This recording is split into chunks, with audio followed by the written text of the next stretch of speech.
We are back on the record at the beginning of media number 2 of Elizabeth Holmes. The time is 11:15. Ms. Holmes, during that very brief break, did we have any substantive conversations, you and I or anyone else on the SEC staff? No. So did you review Exhibit 223 at that time? I don't know. Do you know if you would have sent back revisions as requested? If we reviewed it, I believe we would have. I don't know if we did. Okay. Is there anything in that first section on the central lab model that you believe would be inconsistent with what you might have told him? I don't remember the meeting, so I can't answer that accurately. Well, is there any statement in that first section of the meeting notes that you believe is not true? I mean, if it's in the context of my understanding of how we were talking about things at the time, then no. I honestly don't know because I don't remember the meeting and I don't remember the context. You can put that one aside. Was there a time when Theranos and Safeway had discussions about modifying the contract in order to change the business model into a rental agreement model, sort of similar to what Theranos had been discussing with Walgreens? Yes. When did that happen? I don't know specifically. I believe we were already talking about it while Steve Bird was still at Safeway, and then on an ongoing basis after that. So when did Steve Bird leave Safeway? Would that have been early 2014? I think it was. Does that sound right to you? Before this meeting, which was was before this. Okay.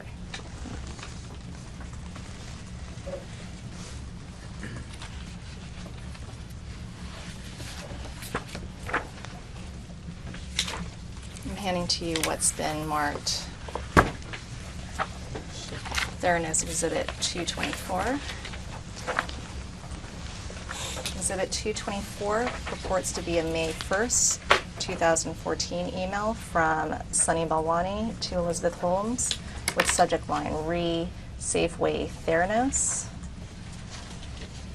And starting dates number on the document is THPFM 000-155-8606. Have you seen Exhibit 224 before? I don't remember it, but I think so. What is Exhibit 224? It looks like an email exchange between Sunny and which he ultimately forwarded to me. Did you review and receive and review Exhibit 224 on or about May 1st, 2014? I don't know. Do you have any reason to believe that you didn't receive it on that date? No. Okay, if you look at the email on the bottom from Sunny Balwani to, I'm sorry, Ashley, why don't you turn first to, oh, no, I was right, this was a very long email. So there's an email starting on the bottom of the first page from Sunny Balwani to, do you see that? I do.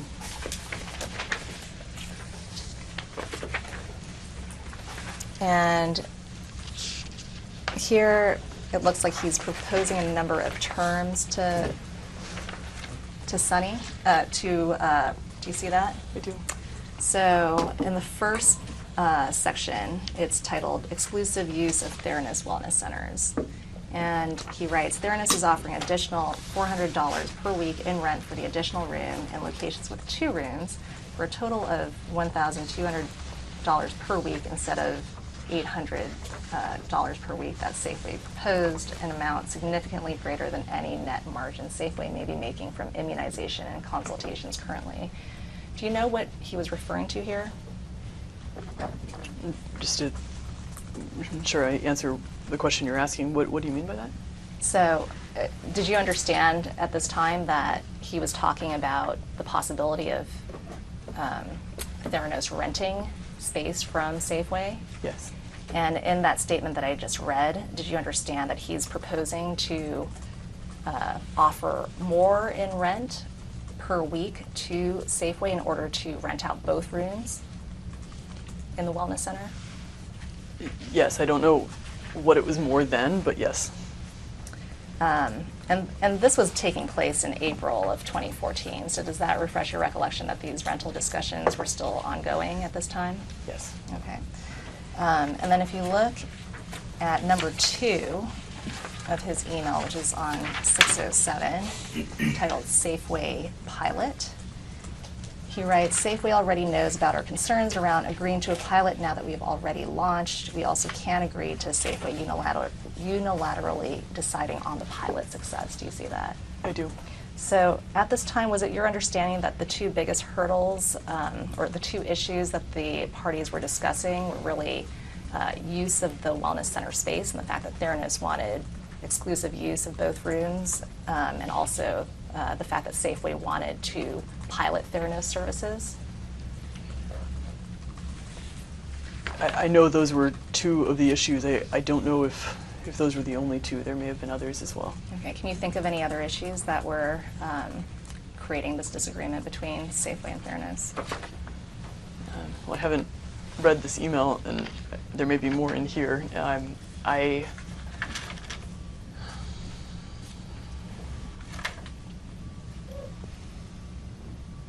know that we didn't have a good, essentially working relationship with the project team there, and we were trying to sort of replicate what we'd had with Steve Bird, with someone who was just deeply engaged in making the partnership successful. I think we were really concerned that the fund I saw in the email here, Cerebris, that was coming in may have different sort of visions for what we were trying to do, and that we'd invested so many years in trying to build something for this that we really didn't want to restart from scratch. There's probably others. Okay. If you turn to 608, which is the next page, under Safeway exclusivity, do you know what this issue was about? Do you mind if I take a minute to read it? Sure.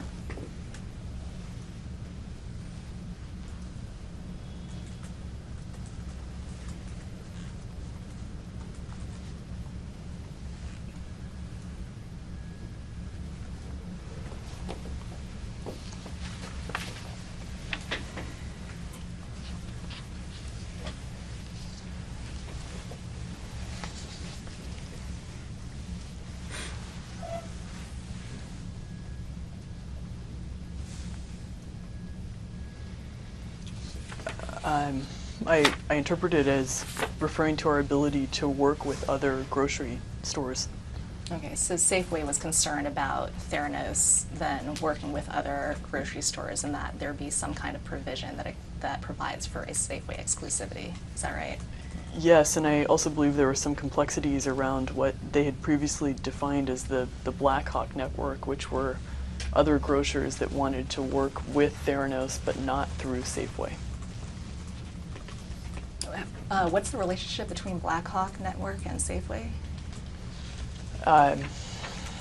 Blackhawk was a program that Safeway had created to try to sell ideas that it came up with to other grocery stores, and they thought that if we provided lab services through Safeway, they could then essentially teach the other grocery stores how to roll this out and take a fee on it. And the other grocery stores came back and said, we'd really love to do this, in so many words, but we don't want to do it through Safeway. And so there was a lot of tension about whether Theranos could have a direct relationship with those grocery stores or not.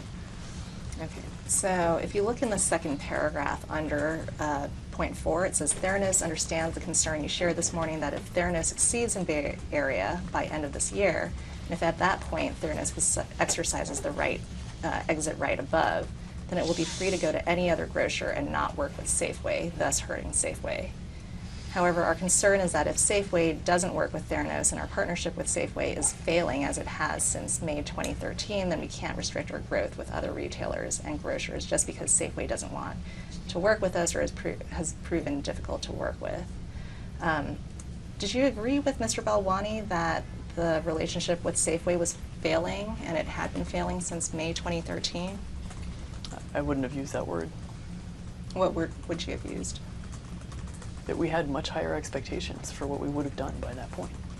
Okay, so it sounds like there were a number of discussions and things weren't going that well starting in May 2013. And even before then, I mean, we thought we were going to have rolled out to this large footprint that Safeway had done construction on much faster. Okay, and then if you turn back to the first email, or I guess it's the latest email, but on the first page, it looks like Sunny Balwani is then forwarding you the email that he sent. Did he have a practice of doing that? I'm just taking a look at the note. Sure.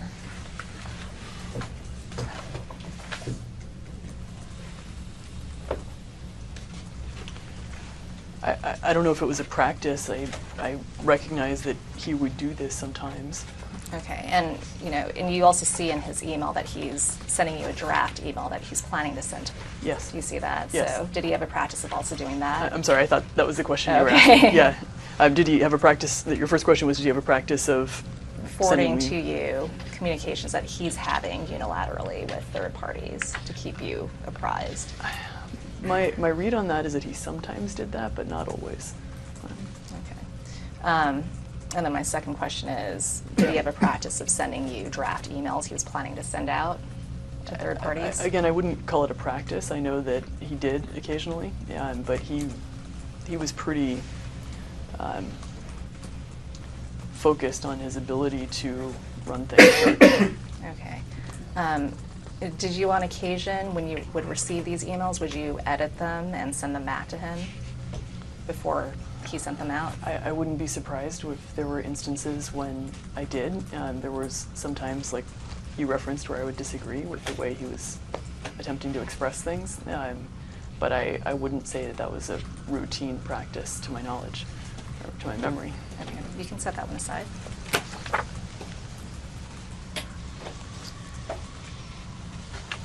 So at some point, the rental model discussions eventually failed. Is that right? I don't know if I would say it that way. We were having those discussions all the way through the winter of 2015, and it was ultimately the CMS sanctions, or I guess at that point it wasn't sanctions, but issues with our laboratory that caused the final issue in the relationship with Safeway overall. Okay, and were you having discussions about the rental model throughout 2014 and through 2015? Is that your recollection? I don't know. Do you remember a time when the communication stopped and there was a period of basically no communication with Safeway?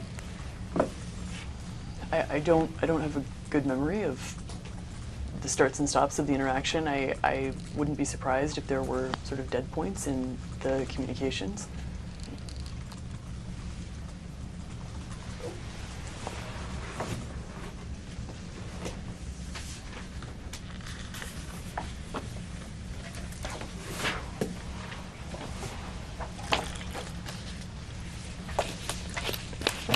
So I'm handing to you what's been marked there in Exhibit 225. Exhibit 225 reports via an August 1st, 2014 email from to Elizabeth Holmes with dates number TS-00466261, and the subject line is Safeway Fairness. Have you seen Exhibit 225 before? It looks like an email exchange between them and me. Did you receive and review Exhibit 225 on or about August 1st, 2014? I don't know if I reviewed it then. I don't have any reason to doubt that I received it then. Okay, do you have any reason to doubt that you also received this email on the bottom of the page from Bob Gordon to you on June 6, 2014? No. Okay, so You'll see in this email that sort of detailing the history of discussions between Theranos and Safeway, and I'm not going to ask you any questions about the content of the email, but you'll see then that he writes again on August 1st, 2014, and he's asking for a response to his last email. Do you recall responding to him? I don't. Do you know if you ever responded? My memory is that I, to the extent we were engaging with Safeway, would call during this time, but I don't have specific memory as to whether that was around this August timeframe or not.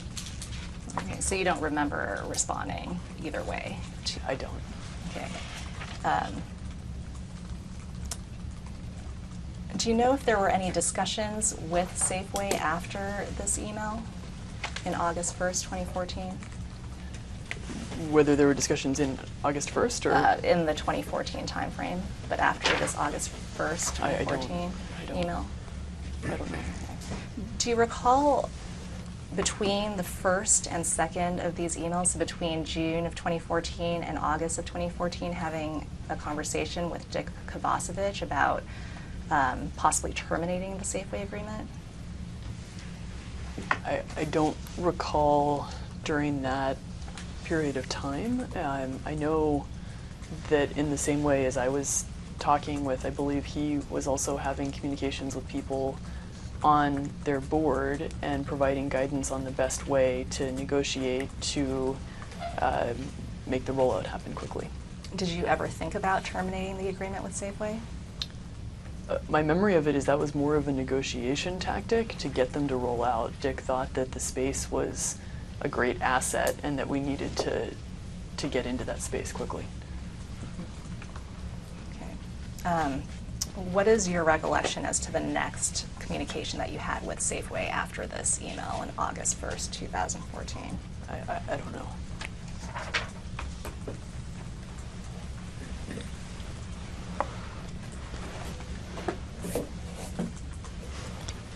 I'm going to ask you to lift back that very thick document over there, which I believe was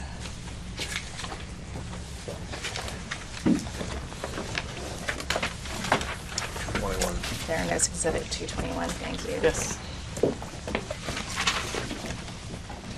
So, if you would turn to 6337.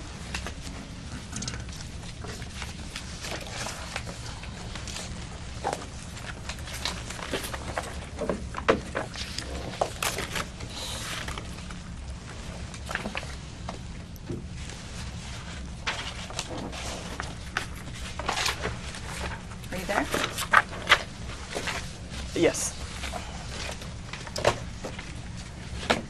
There is a text message about a third of the way down the page on February 27th, 2015, from you to Sunny Balwani. You say, "Do you think I should go up to?" Do you see that? I do. You say no. You say no harm if. I'm sorry. Sunny Balwani then responds to you, and he says, "No harm if you feel right." And then you respond, "He's talking to someone in the room. I'm going to wait outside." Do you know who was? Who are you referring to here? No, I believe this is. That's okay. Yes. And then you then also say, "Very good convo. He really wants to get done. Says guy I talked to at Cerberus is decision maker. That guy was apparently pissed." I said, note, I think to him is what you meant. Do you see that?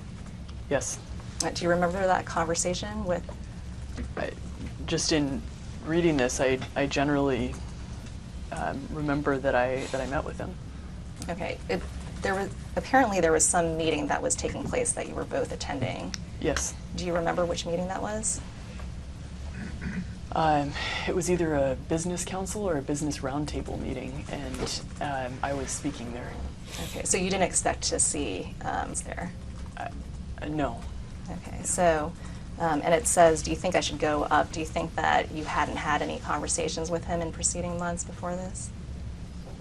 Not necessarily. I may have been on the phone with him. I just can't remember specifically whether I was. Okay. And then Mr. Balwani then responds, "That's fine, we will send them letter and see if they want to get moving or term." Did you understand him to mean terminated, or what do you understand him to mean by term? I'd be guessing. I'm not sure. Well, don't guess. Well, did you have any understanding as to what that meant? I would think I did at the time. I just don't know sitting here now. Okay. And then you write back to him and you say wants to come back to me with how to get done. And Mr. Balwani says, "Come back where?" He says, "Okay, I get it. I assume you told him rent model." And then a couple text messages down, you then respond, "It was implied." Do you see that? I do. What do you what did you mean when you said how to get done? I don't know. I'm assuming sitting here now that it means rollout. Would you be surprised if there hadn't been any conversations or communications between Theranos and Safeway from the August 2014 timeframe to this February 2015 encounter? I just don't know. I don't know when I was on the phone with him. I don't know when Dick was talking to some of their board members, and we had other people who were interacting with them as well who were affiliated with us. Okay. Who else was acting on behalf of Theranos to communicate with Safeway? So I just understand. I think Yeah, like Mr. yeah. Kovacevic, yourself, Mr. Balwani. I have in my mind that some of our board members knew some of their board members, and I'm trying to remember who was having the interactions. I need to think about it. Well, if you think about it later. Yeah, I will. Do you recall a letter from in April of 2015? No. Do you recall a letter that she might have sent to restart the rental agreement model discussions? I don't. Is there a practice of Theranos employees sending you letters whenever they're, especially a letter to a non-Safeway relationship? Would you expect that somebody would send you a copy of that letter to keep you apprised of what was going on? Generally, yes. What happened to the Theranos Safeway partnership in the end? As we were discussing earlier, by the end of 2015, we had discussed a model for rolling out, I think, about 30 stores under the lease rental model that we had wanted to pursue. But by that time, we had serious issues with our lab operations that we were dealing with, and ultimately terminated with the discussion that if we were to resolve the lab issues, we would go back and engage with them on trying to rent out the space. Okay. And so when did those discussions take place on the lab issues? All the way through the end of 2015 and potentially into January of 16. Why don't we take a break? Keep it an hour and 10. I have just a couple more questions. If we just finish this topic, I think we're close to being done with it. Okay, all right. Yeah, I guess at the end of 2014, did you have any expectation that Safeway was imminently going to roll out Theranos services at Safeway? I think we always thought that we could, if we agreed to some of what they wanted from us, if we needed that to supplement our footprint. I guess, but did you have any kind of concrete expectation that stores were going to open in early 2015?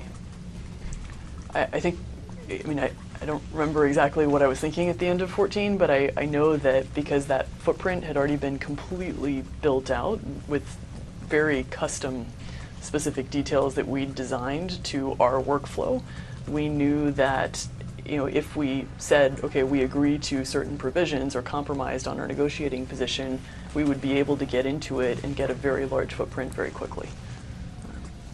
Do you know whether there were any preparations underway between Safeway and Theranos to roll out stores in the beginning of 2015? I don't. You're not aware of any preparations? I can't remember anything specifically. In your mind, did you have a geographic location where you expected Safeway stores to roll out at the start of 2015? The start of 2015. What I remember is, to the extent we were having sort of initial rollout discussions, there were two options that we spent a lot of time talking about. One was the Bay Area in California, the other was Wyoming, and it really depended on where some of these things played out with respect to announcement rights and how visible ultimately we thought this was the initial deployment was going to be if Safeway maintained a right to terminate after it.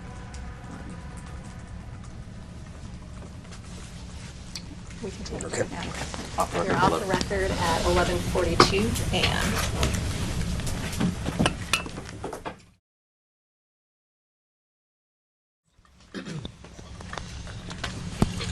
We are back on the record at 11:56.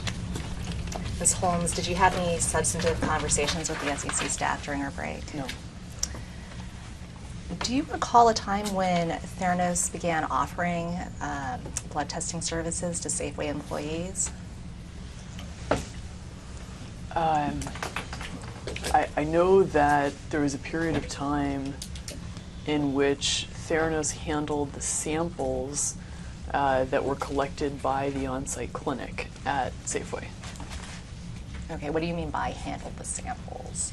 So it wasn't labeled, to my understanding, Theranos. It was the clinic service, and then the clinic would collect the samples and send them to Theranos. Was the clinic conducting finger stick draws or venous draws?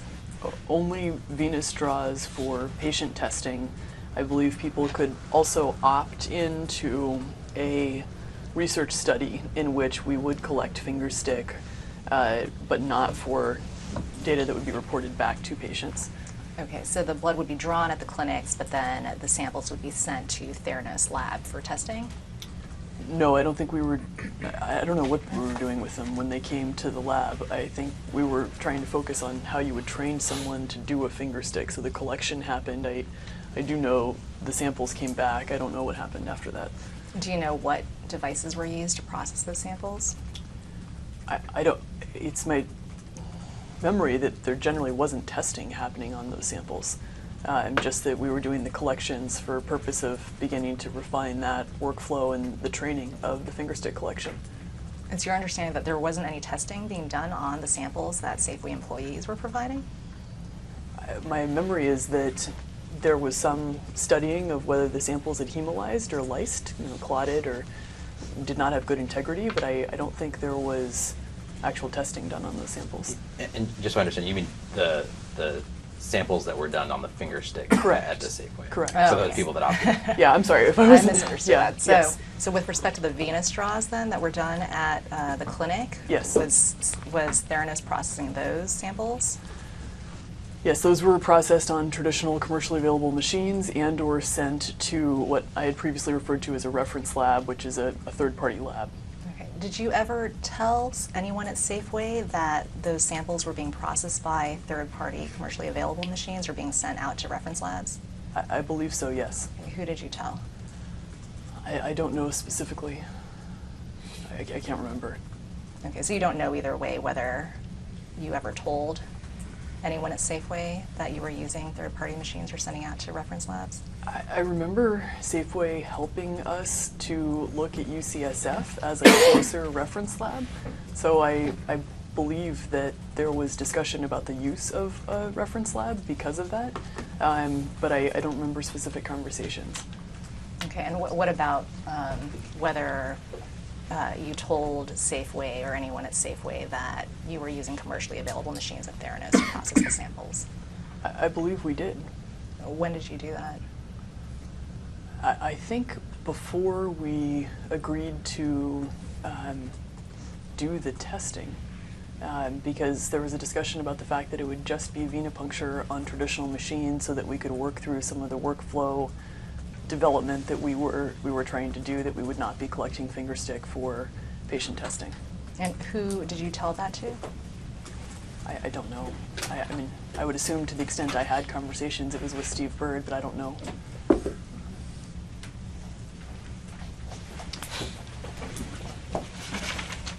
So now I want to change gears again.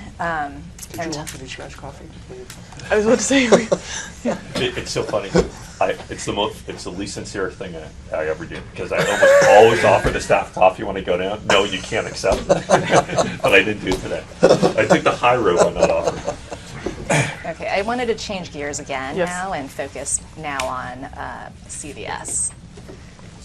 Was there a time when Theranos began having discussions with CVS? Yes. When was that? So there was a series of discussion over a period of years. I don't know when the first one was, but it may have been as early as 2010 or sooner. I don't know. So around the same time that you might have started discussions with Walgreens and Safeway? I think so. What were those discussions about? Was it to, along the same lines as what you were discussing with Walgreens and Safeway to put a TSPU in CVS stores? Like all of our retail partner conversations, it changed over time. I think in the earliest time frame, my memory is that we were actually talking about using the TSPU in their Minute Clinic because they had a lot of point-of-care technology in their Minute Clinic, and that was what they specifically were interested in. It changed later. Okay, so what did it change to later?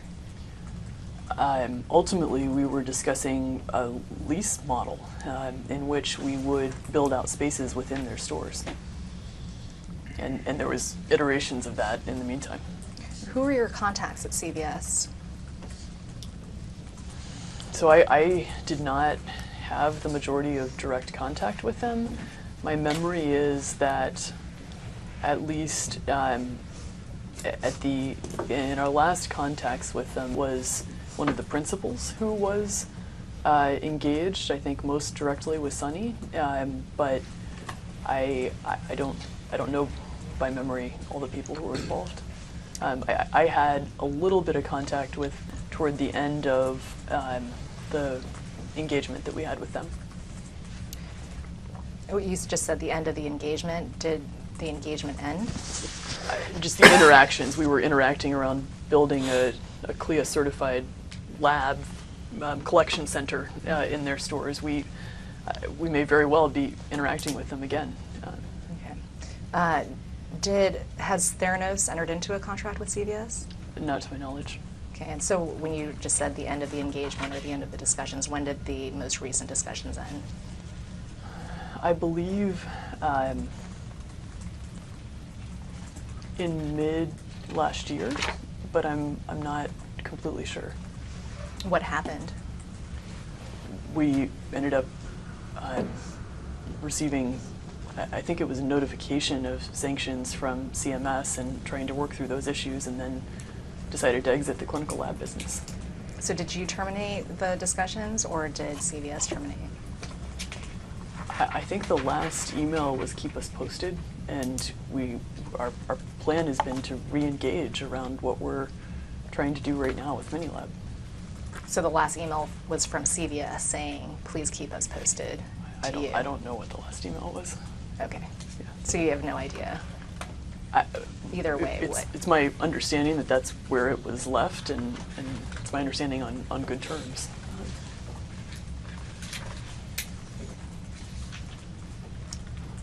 Okay, so I want to change topics again. How did you keep yourself apprised of the financial condition of the company? I trusted Sunny to run it from a cash management perspective. Would you get updates on how much in revenues the company was making? Not in revenues. We were generally focused on tracking our cash balance internally, and I would get updates on that. How often would you get updates on your cash balance? I'm sure it changed over the years, but at some periodic frequency. I don't know specifically what the frequency was. Do you think it was, did you ask her for updates every week or every month? I don't know. I don't know. It was at some recurring frequency. I mean, you wouldn't go for a year without asking for the cash balance, right? No. So do you think you would ask her maybe every month or every couple months? Something like that? It's my memory that I asked her to send it at a recurring interval, like monthly. I don't know if it was monthly, but something like that. And did you apprise the board of the company's financial condition? We generally tracked our cash balance and then would talk about what we thought our potential was in terms of what we were working to do. Did you ever provide financial statements to the board that included, both historical financials or financial projections? Not financial statements in the way that we're working to put them together now, but we would share essentially what our cash balance was and what we, models that would essentially have a series of assumptions on what we thought we could do in terms of potential revenue, and if we'd received payments, payments we'd received. Who would prepare those financial documents that you would present to the board? Well, just to be clear, I did not present financial documents to the board. Sonny always presented financial documents to the board, and he would prepare the documents that he presented. Okay, so there was never a time in the company's existence when you presented financial information to your board? Not that I can remember. In preparation for those board meetings, would you go over Sonny's proposed presentation, sort of as like a dry run before presenting it to the board? We wouldn't do a dry run. Generally, a few minutes before the board meeting, he would show me what he was going to be presenting, but I don't know that that happened every time. As a general matter, whether before the board meeting or during the board meeting, you paid attention to the financial information that was being presented about the company? Yes. Were there also times when prospective investors would ask to see the financials for the company? I can't remember a specific conversation in which they asked for financials, but I'm sure there were investors who asked for financials at different points in time. Do you recall providing financials to prospective investors? I don't think so. We didn't have audited financials for a period of time. Okay, if not audited financials, do you remember providing unaudited financials to prospective investors? I think we generally provided projections, and I know we generally communicated about receipt of the payments that we'd gotten from retailers and where our cash balance was. Okay. So who was involved in putting together the financial projections that went to investors? Sonny. Did you have any involvement in that? I saw what was in at least written material that we shared, and I, as we discussed the other day, generally understood that it was based on what we thought we could realize with the retail footprints that we thought we could build out. Did you agree with Sonny's financial projections of the company that you were showing to investors? I mean, I don't, he had a lot of different models that he would create based on how things were evolving. I think generally the assumption that we could hit a certain footprint was something that I believed was possible. And, if you had any problems with the assumptions or how the model was being built, would you discuss that with Sonny? Yes, but I generally deferred to him in this area.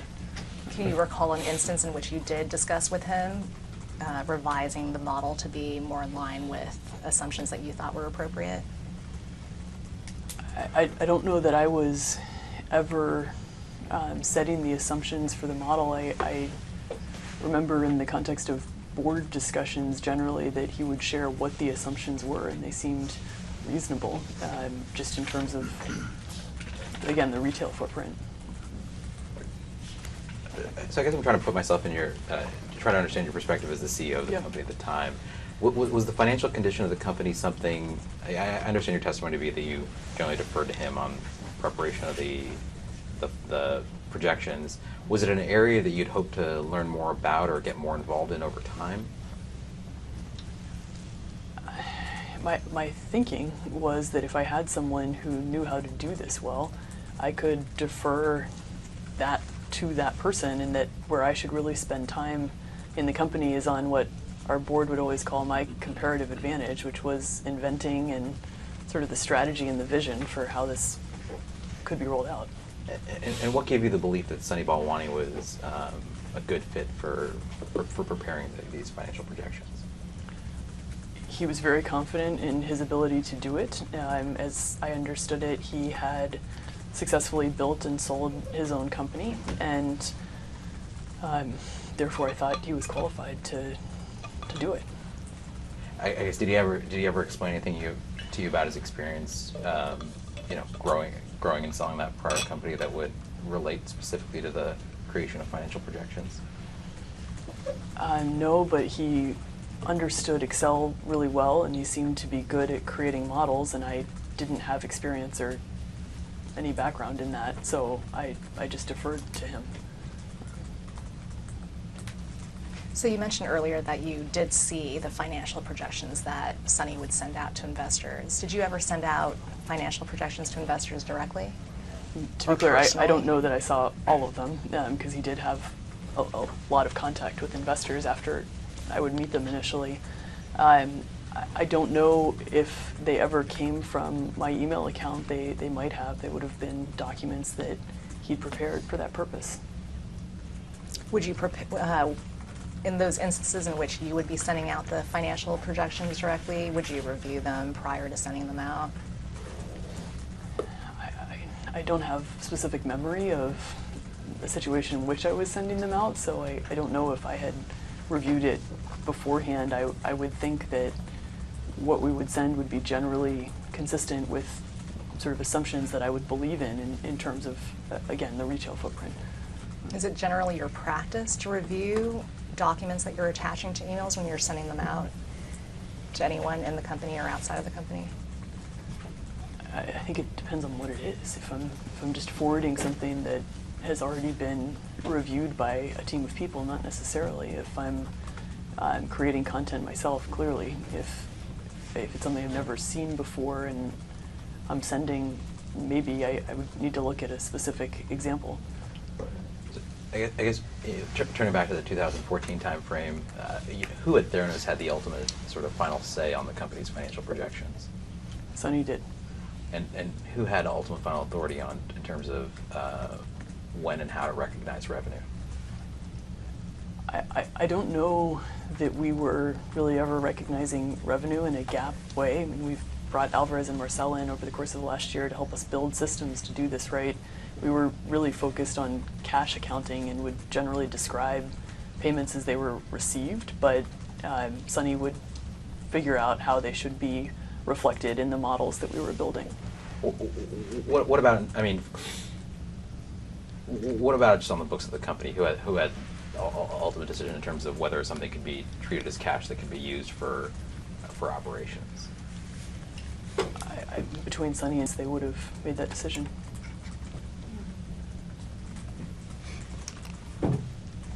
So what was the purpose of you reviewing the cash balance of the company? I mean, as a young company, we were just trying to make sure that we had enough cash. We were investing a lot in R&D and operations and hiring people and wanted to get ready for these rollouts and launches, and needed to make sure that we weren't going to have to either change our operations or that we were going to run out of cash. So you needed to generally make sure that the company was running smoothly, that cash was going where it needed to be going, and that there was enough cash actually to run the business. Is that right? I was mostly making sure that there was enough cash to run the business, yes. I wouldn't say that I was necessarily the one managing where cash was going within the business. Who was managing where cash was going in the business? We didn't have formal budgeting in place, but the purchase order system reported in through Sunny, and he saw all the POs that were going through the system. What about employee salaries? Who was reviewing that and making sure that there was enough cash to pay your employees? The employee salaries were set based on compensation recommendations from whoever we had working in HR, and then we were monitoring that based on what the cash balance was. Who's we? Myself, Sunny. Okay, and who would be approving the compensation recommendations that you were being given? Who would have the ultimate say over that? I think it depends on the period of time. Early on, I would review and interview everybody. Then later, I didn't, and Sonny did. I think ultimately he may even have stopped interviewing and reviewing everyone and delegated some of that. I don't know when that happened. Did you review projections, financial projections that were sent to Rupert Murdoch? I've seen them. I guess before they were sent out to Mr. Murdoch, did you review those projections? I don't remember, but I've seen the documents in that binder. Did you review them with Mr. Murdoch in any of your meetings with him? Or something similar to the document that was sent? I don't know. I'm not sure. What about with the Capital? Did you review financial projections that were sent to Capital at the time they were sent? I remember that when we asked them to work as an advisor to us, was actually helping us to build a model. I don't know if I reviewed what was sent to them beforehand. I remember that they were working on creating one for us. Was that your understanding of part of what the purpose of the engagement was to help build a financial model? In the beginning, yes. As we discussed, it changed over time. Do you know if the company ever used a model that was, if one was provided? I think that we used parts of it. I don't know that we used all of it. And was that your understanding at the time those discussions were taking place as well, or is that just what you've come to understand now? It's what I've come to understand now. Do you have any understanding, back in the 2014 time period of how the company was using the information it was getting from? I don't. Who would know that? I would talk to Sonny about it. What about PFM, Partner Fund Management? Did you review financial projections that went out to them at the time that they were sent? I don't think I did. I think my current understanding is that they had asked for some information from Sonny to build their own model, and he sent information to them that he thought would be useful for that. So you don't remember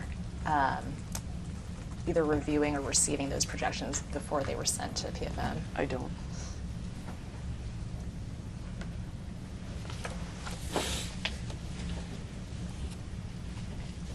In the fall of 2014, did you believe that Theranos would be able to exceed $100 million in revenues by year end? So I don't remember what I thought then, but I don't remember what I thought then. What about, did you have any understanding of whether let's write that, let me just start over again. In August 2014, did you believe that Theranos would break even by year end? Again, I don't remember what I thought at that time. I look back on how we were thinking about growth based on retail footprint, and that if we could hit a certain number of locations, we would see a certain amount of revenue. What does break even mean to you? That we are getting as much cash into the company as cash going out of the company. I guess, do you have any recollection from August 2014 through the end of that year about whether you thought the company was going to break even in 2014? I can't remember where my head was in those months. It was a long time ago. I'm not sure. Was that a concern of yours at the time? In 2014, whether we were going to break even? Right. I think at that time I was more concerned about how fast can we roll out the retail footprint and how quickly can we start that ramp. And I believed that the revenue and cash inflow would come from that. Why were you focused on the rollout of the Theranos Wellness Centers at that time? Why was that important to you? It was my understanding that our revenue streams were based around that. So if we could hit a certain footprint, then we would see both people coming in to the stores as well as associated revenue from other services that we could provide. What is that associated revenue? We thought we would be able to, in a geography that we were in, see revenue from samples coming from physician offices and hospitals, and also begin to provide pharmaceutical trials around the retail footprint. This was in kind of that fall 2014 period you had that belief? I think we always thought, I mean, going back to when we put the contracts in place, that you could build services like the pharma studies around the retail footprint. I guess in the fall, so by that point in the fall of 2014, Theranos had a retail footprint in Arizona, right? We did. Had it done anything to build out a pharma trials, trial business in Arizona at that time? Walgreens had a team that was focused on engaging with pharmaceutical companies to do clinical studies through the stores. And as I understood it, I don't know if it was at that time specifically, but there was a lot of very positive engagement with those companies to run the clinical trials. Okay, but was it still sort of in the concept stage rather than the actually offering services stage? The way I've always thought about it is that it was triggered by how many stores we had. And so if we had a bigger footprint, then we would be able to run these studies. And so in your mind, what was the sort of the minimum number of stores that Theranos would need to have in a given geography to run those studies? I don't know if I ever thought of it as having a minimum number. I think it was more that you would need to be ramping up rollout. I mean, the 41 number that we sort of plateaued at was always associated with what was initially a pilot, and we never really ramped beyond that. So it was when we were getting into this national ramp we thought we were going to do. I guess so. As long as Theranos was just in those 41 stores, you didn't have any expectation that it was going to gain any revenue from these pharma services, associated revenue kind of stream. Is that fair?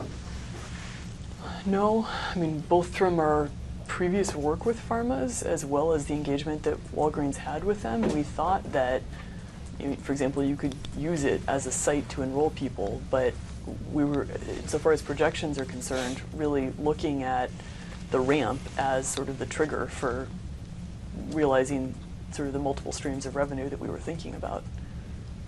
Yeah, I guess setting aside the projections, just as a matter of this concept of thinking about ramping up Walgreens. Sure. Did you think you were going to have any pharmaceutical services business if Theranos was just in the 41 stores? I don't think we thought that we were going to just be in 41 stores. I think we thought that we were always about to ramp. I don't think we were thinking about we're just going to be in 41 stores.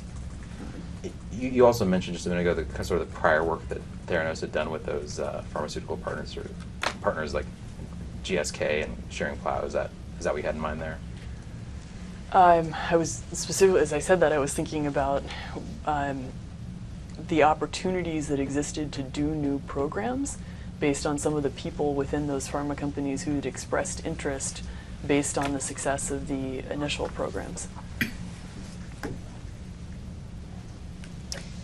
Did you discuss with anyone at Walgreens the concept that Theranos would be the service provider for their pharma relationships in these clinical trials?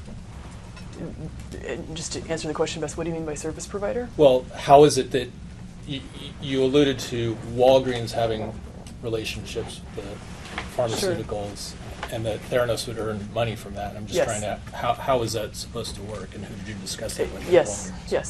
So specifically, the concept was that you allow people who walk into retail to enroll in a clinical trial for a pharmaceutical study. They then would have a lab order.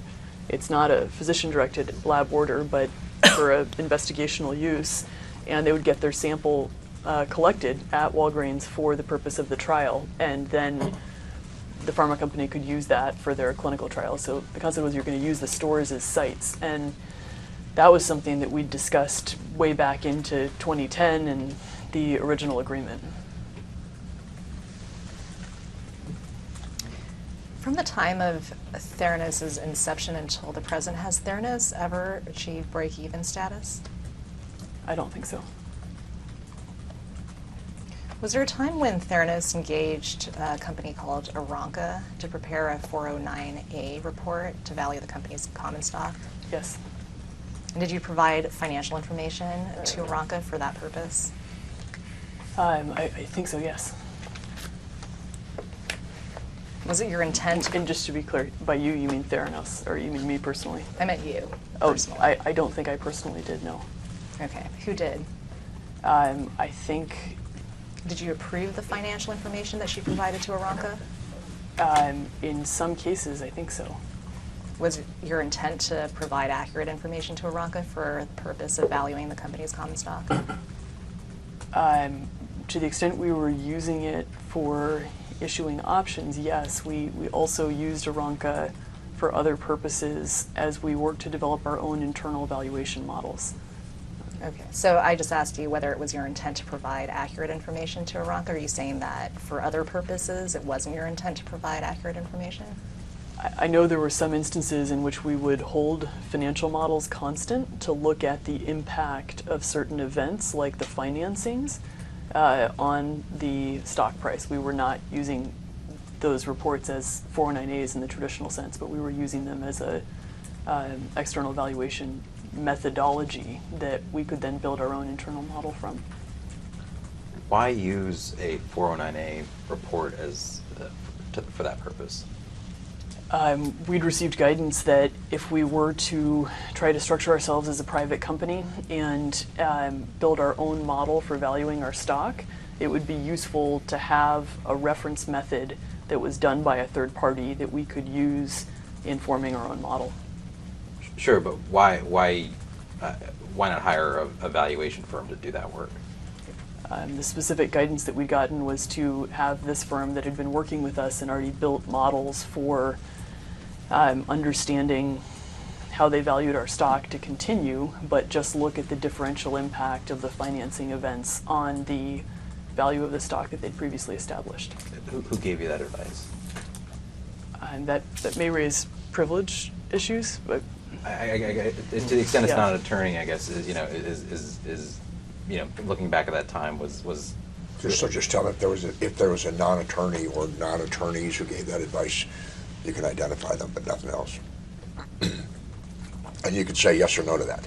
Were there non-attorneys? yeah, and it was discussed by our attorney with our board, but it was an attorney who Okay. gave us the Then let's advice. not go into that. okay. So did any of the non-attorney board members express any concerns about using a 409A evaluation for the purpose you just described?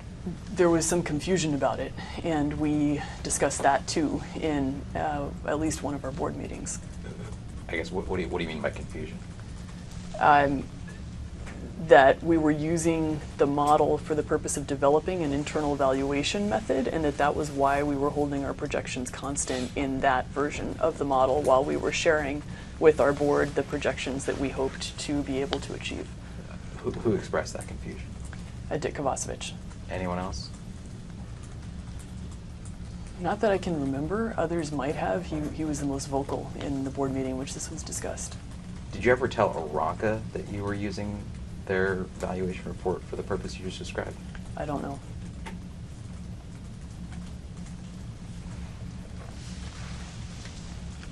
And just to clarify, when Yeah. you say internal evaluation model, are you saying that someone internally was actually taking their reports and then putting them into a model that the company then owned? Just trying to understand what you mean by internal evaluation. Yes. So we believed that we were going to structure ourselves as a private company. I was learning about and trying to model some of that off of the guidance that I'd received from Riley Bechtel about how they value their stock. They have an internal valuation model to value their stock. We thought that we would try to build one too, and we actually thought that ultimately it would be great to have the common stock and the preferred stock price be the same so that we could stay as a private company. And so the question was, how do we build an internal model? And the process that was agreed upon was to have some third party continue to do valuations over a period of time so that, for example, it wouldn't be just us saying that if you raised a material amount of money, it impacted your stock price in this way. You could refer back to this as a reference source for how you were building the model and the algorithm. I don't think we ended up getting very far down that path. So did anyone build an internal valuation model? I guess is really my question. I don't know. Who was taking that on? I don't know that we, I mean, had we done it, it would have been Sunny. I don't know that it started because we were just beginning to go down creating sort of the framework for that. Maybe I missed something, Yeah. but so why would the projections in your internal model be different from the projections you'd be giving Aranka in order to value the common stock of the company? As of a certain period of time when we stopped issuing options, we were trying to understand how much the impact of a certain financing transaction would have on the common stock price if all else were the same.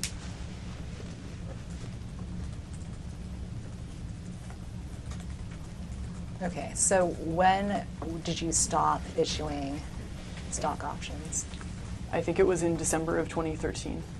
Okay, so from 2014 onwards, were you then sending these sort of altered projections to Aranka in order to provide information for this internal model? I think so. I don't know exactly about every interaction with Aranka, but I know that that was happening after that period of time. Did you tell you were planning on using the Aranka reports for this purpose after the end of 2013? I don't know. Do you know if Sunny did? I don't. Do you think that's something that would have been helpful for her to know?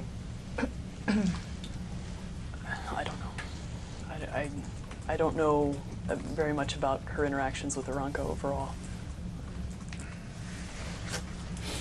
So I'm going to hand to you what's been marked Theranos Exhibit 226.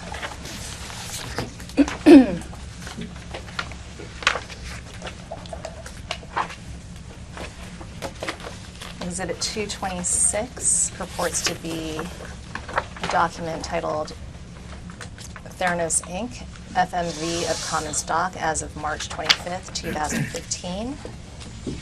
The date of the report is actually April 6, 2015, and the starting base number is TS-0021981. Have you seen Exhibit 226 before? I don't have memory of it, but I recognize it as an Aranka report. Okay, I'll represent to you that this document was a part of the April 15th, 2015 board meeting binder that Theranos produced to the SEC pursuant to subpoena. So, if you turn to being a member of the board, would you have reviewed this as part of the board meeting binder materials? I definitely would have received it. I don't remember if we reviewed it. Okay, who would have, would anyone have presented the Aranka report at the meeting? I don't think so. Why not? I'm trying to remember if we ever had presentations of the Aranka reports. I think they were included in the binders. I don't think that anybody ever presented on them. Would you have reviewed this report prior to having it included in the board binder? Probably not. Who would have, maybe we should talk generally about Yeah. who actually collects documents and puts them in these board binders? At what period of time? Did it change? Yes, we have a very different system in place now. Okay, so I'm not talking about now. Yeah. So from the 2013 to 2014 period, who was in charge of doing that? I don't know specifically. It was a pretty informal process where I don't think we ever really circulated materials in advance. They were put together right before the meetings. So you don't know who would have put together the materials before the meeting? I don't. I can guess. I don't. Aren't you the chair of the board? I am. So you had no knowledge as to how these board binders were being put together? I'm sure I did then. I just don't remember in the end of 2013 what group of people was doing it. Okay, and as chair of the board, would you have reviewed the materials prior to handing them out to board members? Generally, yes. I don't know that I specifically read these reports. I don't think I did. Why don't you think you did? Like, what's the basis for that answer? Because I don't think I've ever actually read one of these reports end to end.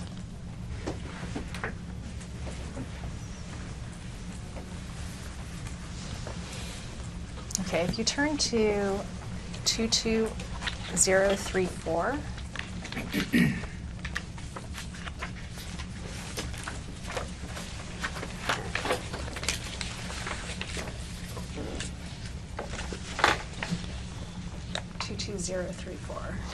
Yes.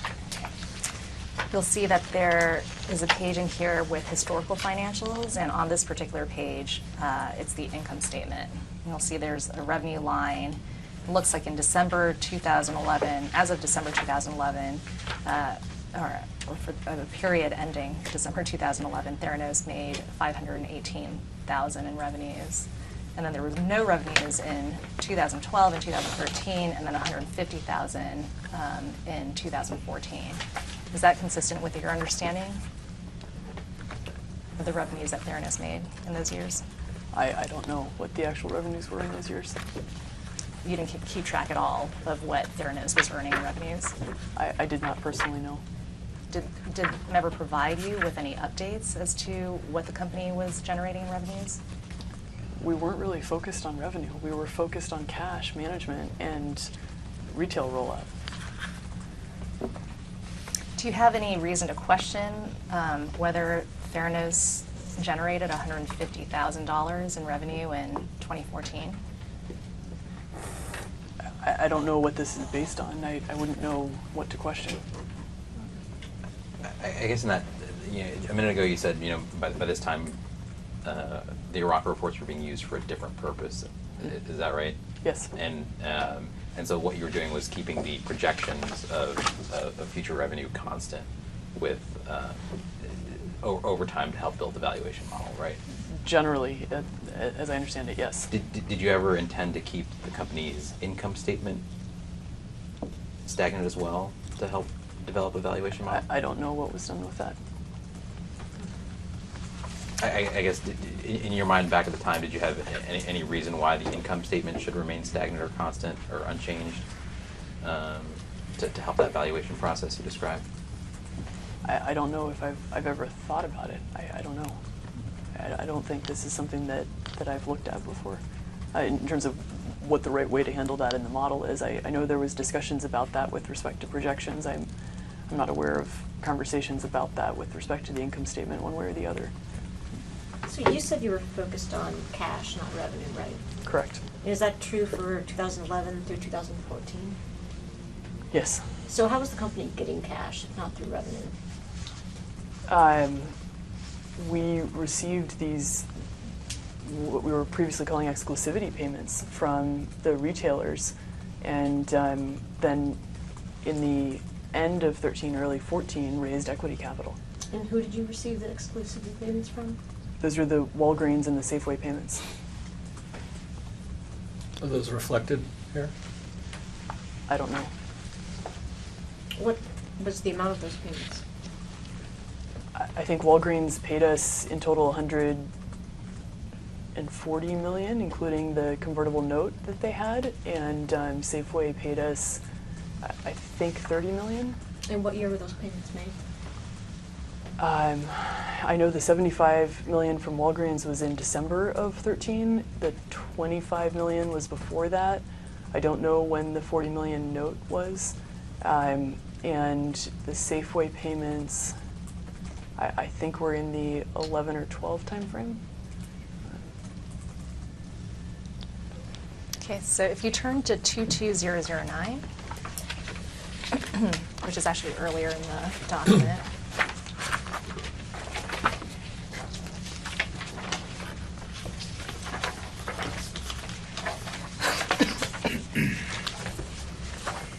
You'll see there's an income statement here as well, but it looks like this is a projected. Sorry, I just also wanted to add to the answer to your question. I know we also received those payments from insurance companies, and I'm not sure if it was during that time frame. What do you mean by payments from insurance companies? From certain Blue Cross Blue Shield plans. Were those payments for testing that was done? No, they were the same type of upfront payments. Okay, so looking at 22009, there's an income statement. It looks like it includes financial projections for the years ended December 2015 to 2018. Do you see that? Yes. And actually, it also includes a 10-month projection, or actually, I think this is. That covers the 10-month period. It covers a 10-month period for 2015. Do you see that as well? Yes. Okay. So you'll see, for 2015 to 2018, roughly, you're projecting here to generate about 113 million in 2015, 223 million in 2016, 323 million in 2017, and 503 million in 2018. Did you approve of those financial projections that they be provided to Aranka? I don't know. You can keep that in front of you for the moment.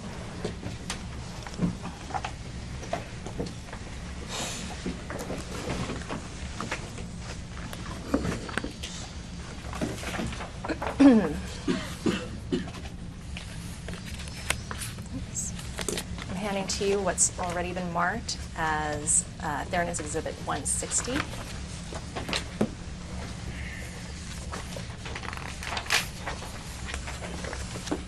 Exhibit 160 purports to be a December 23rd, 2014 email from Elizabeth Holmes to subject line read 409A with starting dates number THPFM 0000889870.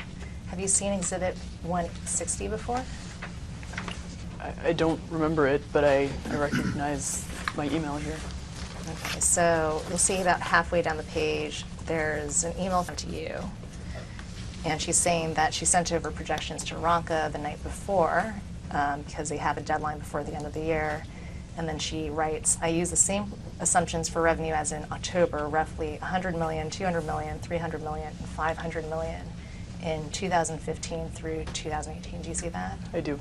And then you respond back to her and you say 100 million for 15, right? So you're questioning whether or not you're confirming with her that it's $100 million for 2015. Do you see that? I do. And then she confirms, yes, that's correct. And then you say thanks. So does that refresh your recollection that you approved of these financial projections that were in this April 2015 report to Aranka? It doesn't refresh my recollection, but I don't have reason to doubt this email. What did you base these projections on, the 100, 200, 300, and 500 million? I don't know. Did you have a financial model that you were working with? I'm assuming that since she says the same assumptions, this is based on something else. I don't know what it was. You think it was based on something else that you had worked on? I don't know.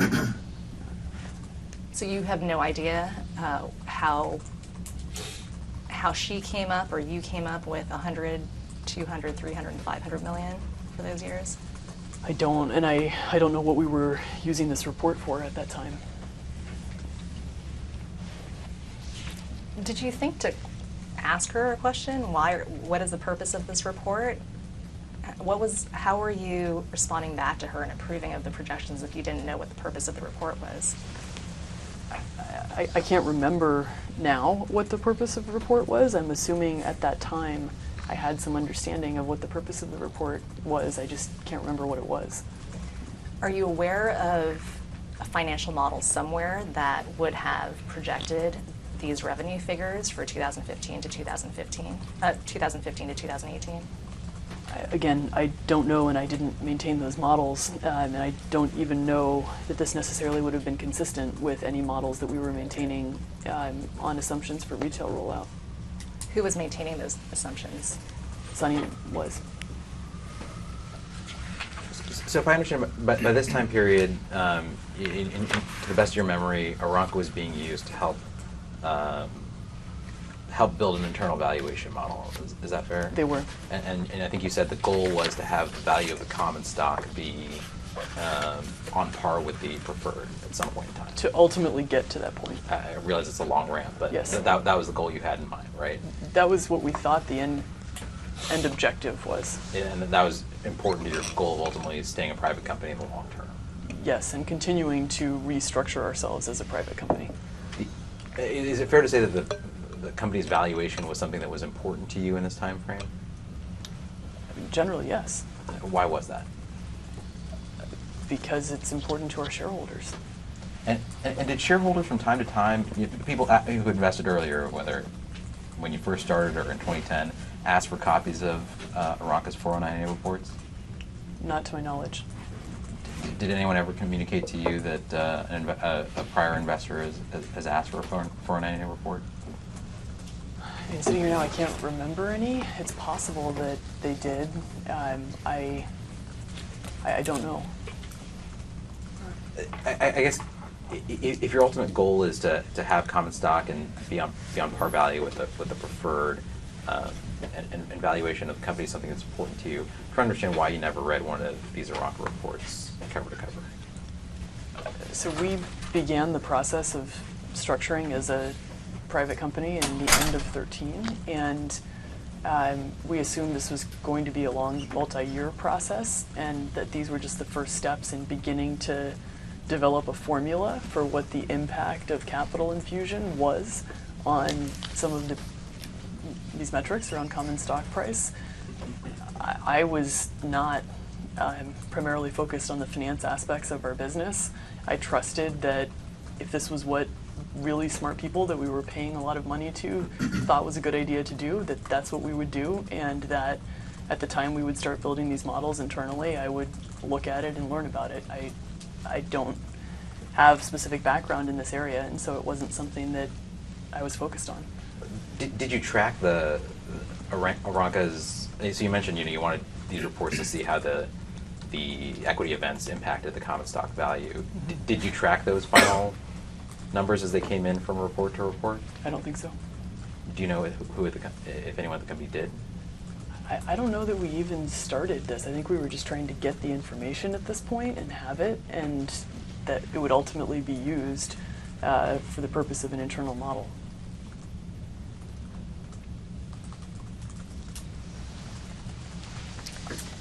I'm handing to you what's been marked Theranos Exhibit 227. And actually, you can keep the Aranka report in front of you.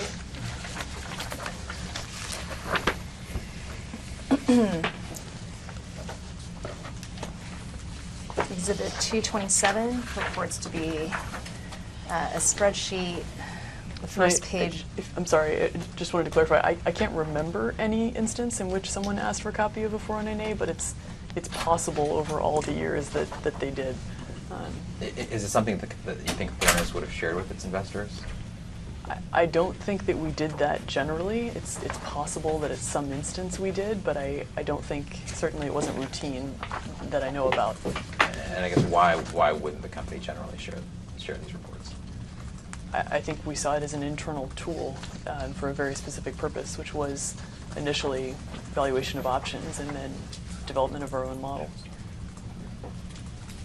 In general, but there's so many years and so many interactions that I may just not be remembering something. So Exhibit 227 purports to be financial statements. The first page is titled Pro Forma Projected Statement of Income with starting base number TS-00219111. Have you seen Exhibit 227 before? Just to be clear for the record, I don't think these purport to be financial statements. I mean, they say what they say on the top of them, but in the past when you said that, it's been like an email. These don't say financial statements on them, do they? Sure. So Exhibit 227 purports to be a document titled Pro Forma Projected Statement of Income. I don't know if I've seen it before. So I'll represent to you that this document was part of the April 15th, 2015 board meeting materials that Theranos produced to the SEC pursuant to subpoena. So it was presented at the same time as Exhibit 225. Oh, sorry, is that wrong? 226. It was presented at the same time as Exhibit 226 To the board? to the board. Okay. So you'll see that there's a projected statement of income, a pro forma and projected statement of income. There's a pro forma statement of cash flow and a consolidated balance sheet here. Did you review this at the time of the board meeting? I don't know. Do you recognize this format generally? I mean, whether or not you recall this specific document, does the format of Exhibit 227 look like the kind of projected statements of income, projected pro forma statements of cash flow, and balance sheets that the company maintained? It's actually different than what I had remembered sharing. The Murdoch projections that you showed me the other day in format, I think, but I don't have reason to doubt it. Who prepared these financial statements? Sunny.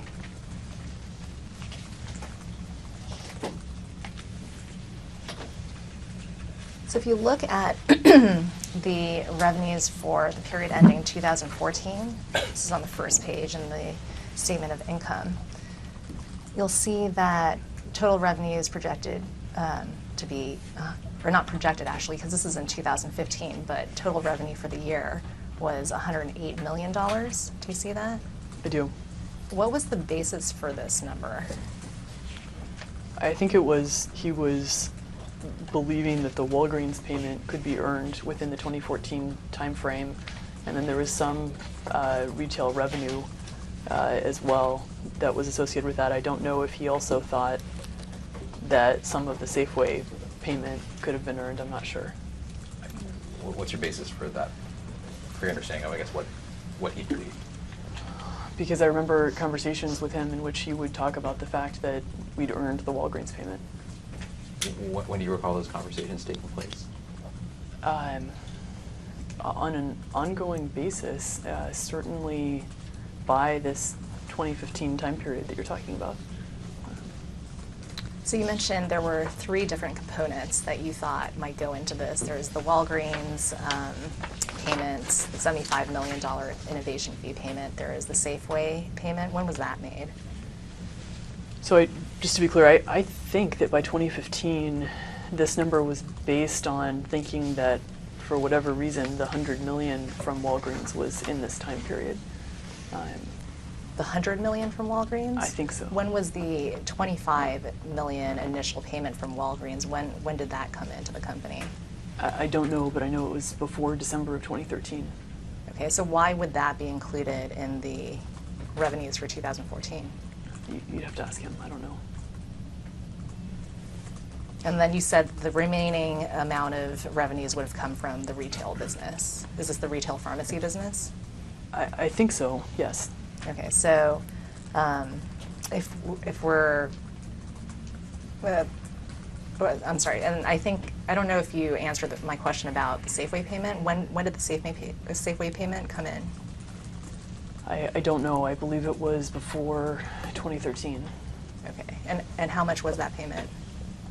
I think it was $30 million, but I think there was a $25 million and a $5 million component. I don't know how he treated the 5. So if we add up the $100 million that you think Sunny might have put into this, plus an additional 30, that's already $130 million.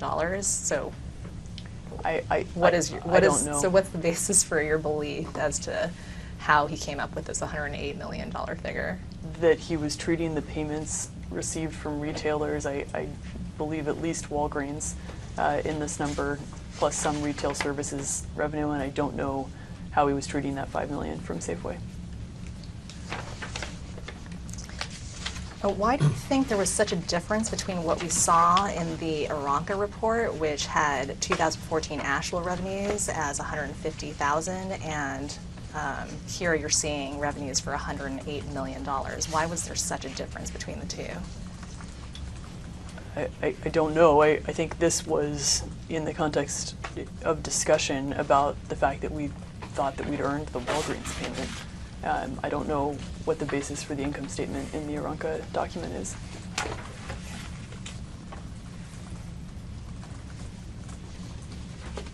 Did you ever represent to prospective investors in 2015 that Theranos generated over $100 million in revenues in 2014? I don't think we generally talked about historical revenues very much. I know we openly talked about having received $100 million from Walgreens, and also the other payments from Safeway and probably the insurance companies as well, because we thought that showed the interest and commitment of our partners. Do you recall a meeting with Sutter Health in August 2015 during which you showed their financials for the company? Do you recall that meeting? I remember meeting with him. I don't know when it was. Okay, but do you remember a meeting in which you showed him financial information for the company? I'm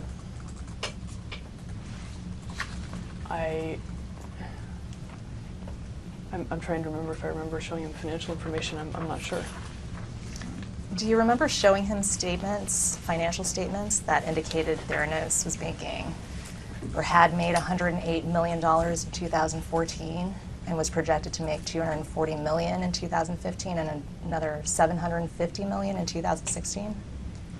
I don't remember those numbers, but if those were numbers we discussed, they would have been based on whatever our internal models were at the time. What do you mean by based on whatever internal models? This type of understanding of the payments that we'd received and what we thought we could achieve in terms of retail footprint. So you mean that you would have been relying on whatever financial models Sunny Balwani was working on? Absolutely.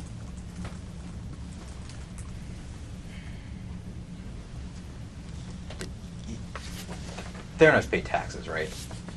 Yes. And were you involved in the process of signing off on Theranos' tax returns at different points in time? I don't know if my signature was required on a document. I would have signed it, but I wasn't involved in a detailed way. Do you have any understanding of what Theranos reported to the IRS in terms of revenues in 2014? I do not. How about 2013? I do not. Did you at the time? If I signed the tax returns, I would have. I can't remember. You wouldn't provide inaccurate information to the IRS, would you? No. I guess, is there any reason for the revenue that Theranos was reporting to the IRS to be different from the revenue figures shared with Sutter Health? I don't know. I think to the extent we were making projections, we were talking about what we thought could be done with payments that had been received. I don't know if I'm speculating from a government reporting standpoint, if we weren't completely sure yet whether they could be recognized or not. I know we were transparent about what those payments were and that there were these monies that had been received from retail partners.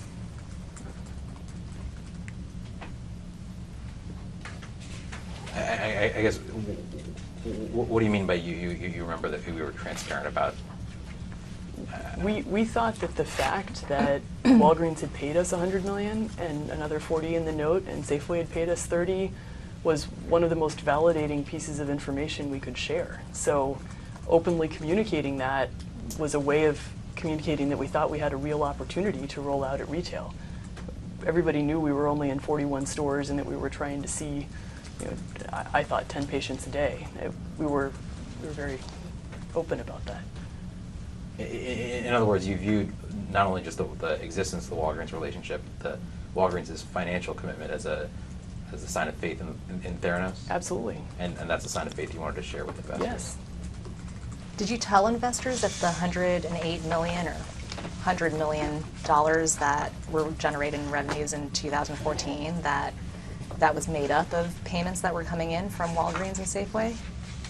So I don't know if this was ever shared with investors, but I know that, again, we openly talked about the $100 million from Walgreens being a payment for exclusivity. Do you remember telling Consider Health that the $108 million consisted of payments that were coming from Walgreens and Safeway? I don't remember that conversation very well. I mean, again, at that time, we still would have been only in 41 stores, so we were very open about what we were trying to do at retail. Hey, so it's 1 o'clock. You guys want to take a lunch break? Sure, we can take a lunch break. We are off the record at 1 p.m. This concludes media number 2 of Elizabeth Holmes. 45 minutes again? Does that work for you?